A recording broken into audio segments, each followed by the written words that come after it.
Hello, my friend. My name is Mark Neal, and welcome to the 80%. And I suppose really I should congratulate you as well because you've proven that you belong to a fairly exclusive group of people. How do I know that? Well, because you're watching this, you are evidencing the fact that you are prepared to take action to get you the things that you want. The status quo, the normal state of being for the majority of people is they really want things to happen. They have great intentions for good things to happen, but they find themselves paralyzed and unable to go out of their way to make them happen. That is not you. And what we're going to discover in this series are the components that make up this 80%, and I'll explain all that in a minute, that allow us to really leverage our skills and our abilities. And this in turn gives us the results that we look for in life. I think also at this stage, I owe you a warning. Why a warning? Not because anything is illegal or I'm going to tell you anything scary or horrible, other than the fact that as you continue on this journey, it will change you.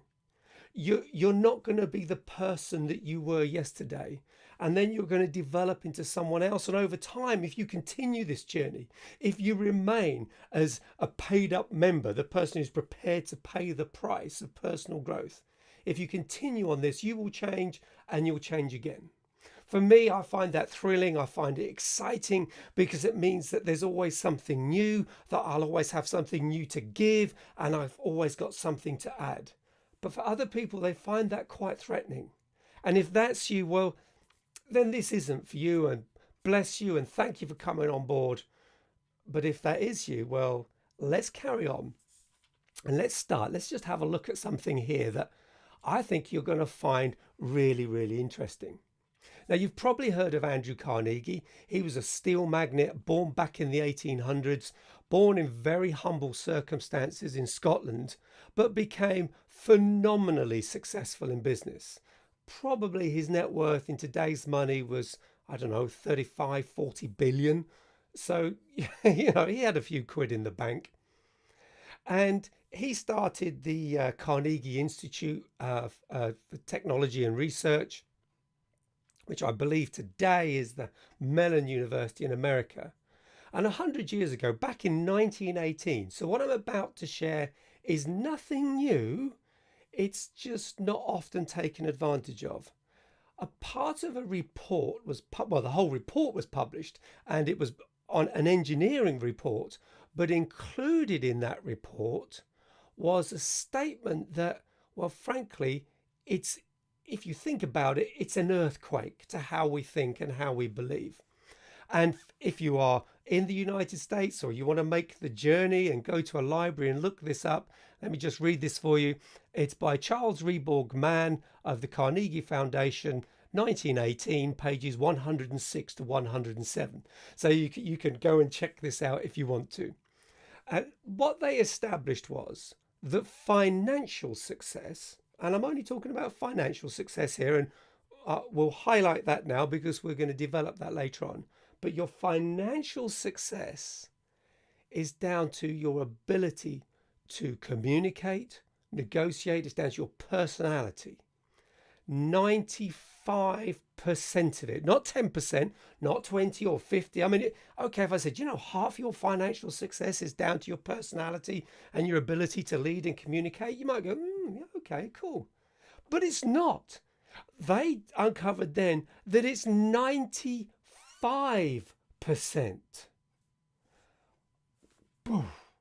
Now, the other 5% is really, really important.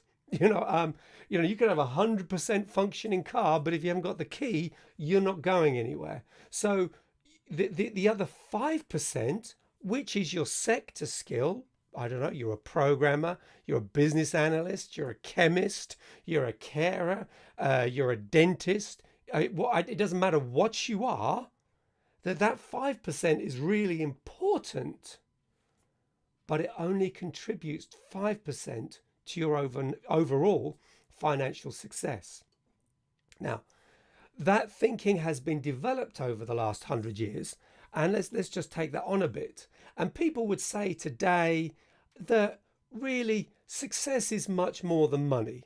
I mean, if you're really poor, if you're really hungry, then you're going to think food and you're going to think money. So I'm not belittling the importance of money.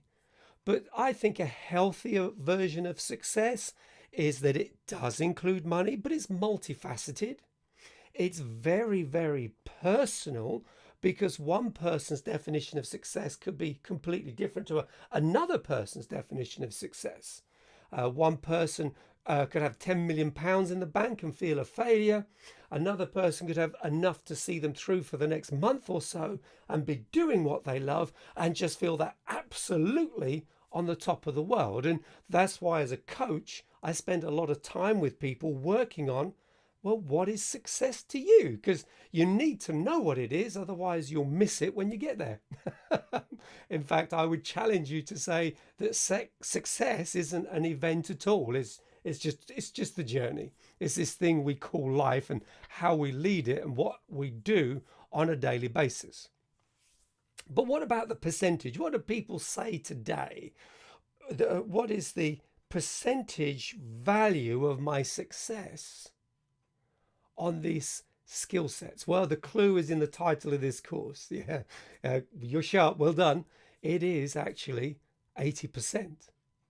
That's generally, some people will say 85, some people might go 90, but generally, and this is a bit of my opinion coming through here as well, but I think most people would agree it's around 80%.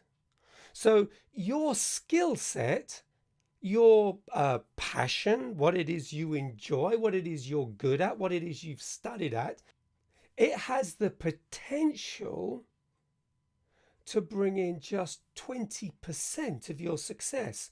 Now, that's not guaranteeing that it will bring you as much as 20%, but it's got the potential to do it.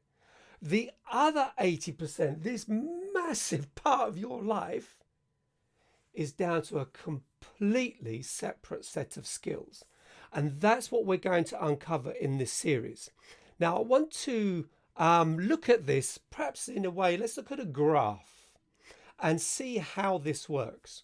Now, on this graph we've got here, we've got on the vertical axis, we've got this mysterious 80%, and then along the horizontal, we've got your sector knowledge. So that's what you did your degree in. That's what it is you've learned to do within your career, whether you're an administrator, you're a driver, you're into medicine, you're a business leader, you know, you've done business studies at university, or you know what, you're just picking yourself up and you've started your business, you've started your career. That bit's really, really important. You know, if you're a baker, you got to bake good bread. But what is going to make you a really good baker, what is going to deliver that overall success, well, that's the 80%. That's this line over here. Now, in the graph, you can see there, what we've got is the sector knowledge across the bottom, the 80% on the vertical. And then in the box there, we've got effectiveness, because when these two come together, they deliver your overall effectiveness. Now, the person in our example here, he or she, they're pretty good for their sector. They've developed their skills to sort of 50% of what's available at the moment. So they're probably degree level. Maybe they're on a program and they're going to be moving up through the company. But look at their overall effectiveness. You see, they haven't really developed the 80% very much, and that's down the bottom. So what are their options? Well, they can take this a bit further and they can really push on developing their effectiveness, and maybe over 10, 15, 20 years, they're up there now. They're a 7, they're an 8, they're a 9. They're in the top 10% of the people in the world in their sector. But look at their overall effectiveness. And you could be a grill chef, or you could be a telecommunications engineer. It doesn't matter what you are. Your effectiveness is still way down here. And that's not where you want to be. because we could this doesn't just have to be your career. This could be how you handle finance. This could be how you deal with relationships with your friends, your intimate relationships, your family, all these different facets that make up a really good life. Our effectiveness, even though we're really good in one area, our effectiveness, it's on the floor. But look at what we can do. Watch what happens as we start to build up. Look at the effectiveness now. We've just doubled it. We were down here, now we're up a bit higher. And we haven't increased our sector skill one little bit. If you and I were to work together in the future, and I honestly hope we do, I would absolutely love that. I am not going to tell you how to be better at what you do, because I haven't got a clue. My clients, they come from all different backgrounds. I call them clients, but they're friends really.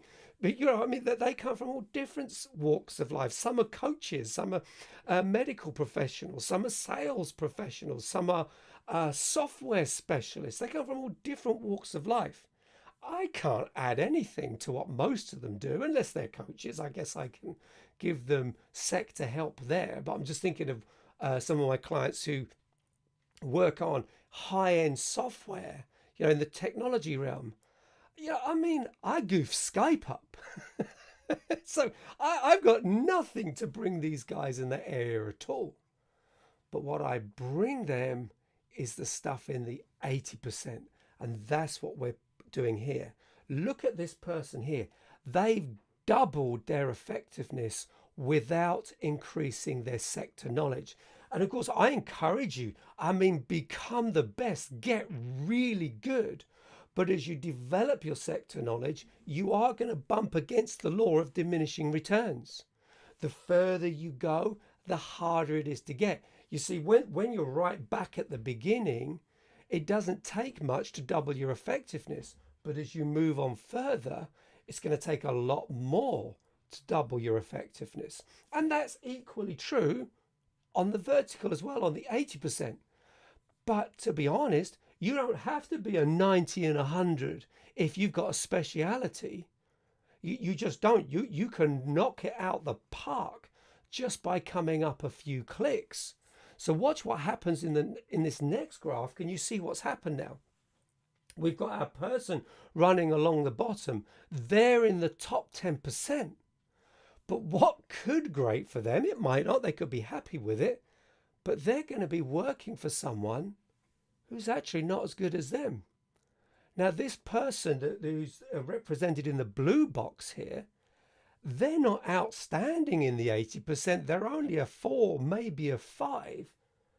But look what's happened to their overall effectiveness. This guy, this gal, they are really starting to bring something to the table.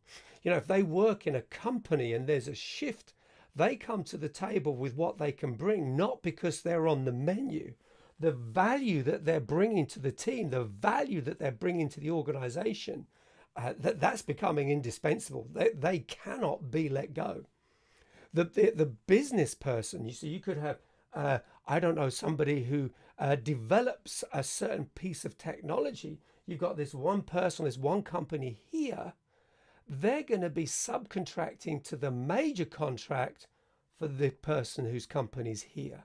Why? Because of the 80%. My friend, you could switch off now. And if you just think, I hope you don't, but if you switch off now and just think about this, that's got the potential to revolutionize your career and your business. This is how it works. Now, I'm not going to just bury you in graphs, but you can see this. What happens if this person here in the blue box, they start pushing this up to a 6 or a 7? Yeah, you've got an industry leader now. This is somebody, they're going to be on TED Talks. Do you know what I mean? They're going to be asked to appear on people's web shows, or they're going to be doing on a talk show on the telly. Why? Because they've mastered a field of industry, they've mastered a sector, but they've also got the bit that really brings the clout. And my friend, that really can be you. So what is this mysterious 80%? How does this work?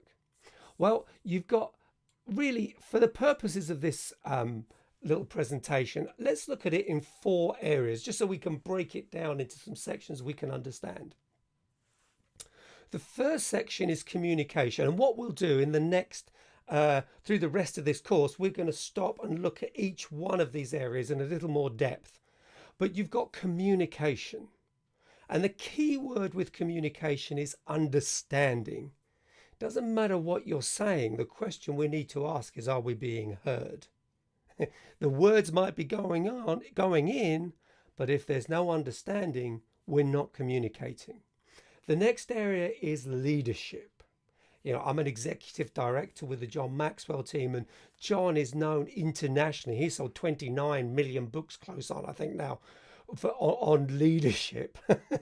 This is a subject that's close to my heart. And the key word with leadership is influence. It doesn't matter how much we know if what we're knowing isn't influencing others to bring the results that they and we desire. The third area is design. This is a big one.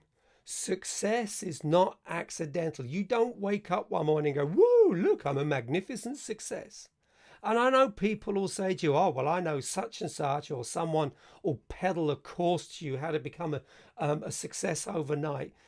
Don't waste the money. Go out and have a meal with it or something, because it doesn't work like that. It has to be designed, and people are very often afraid of that.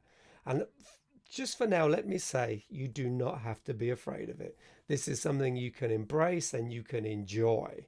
You really, really can. And then the fourth one, and I wonder whether this is something that's just come out of my subconscious, because I just put these down. I'm talking to you now to the camera, but I've got them on the screen underneath. You've probably seen me just going through the slides.